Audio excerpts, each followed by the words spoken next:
Hi, I'm Bryce with Liberty Homes. Today we're going to talk about how you can reprogram the keypad for your garage door.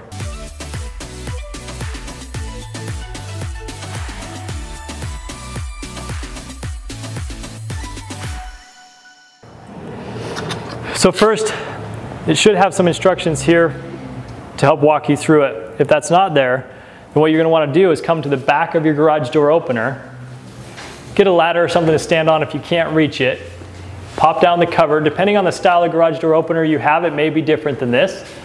But on this particular one on the back here, you're looking for the button that reprograms the memory. So you can press that yellow button there, the light turns on. That means it's ready for us to change the code. I can come over here and type in any 4 or 5 digits that you want. 1, 2, 3, 4 for this example. And then we can hold the enter button. The light blinks at us and that means that it's reprogrammed. And you just changed your code. Thanks for watching.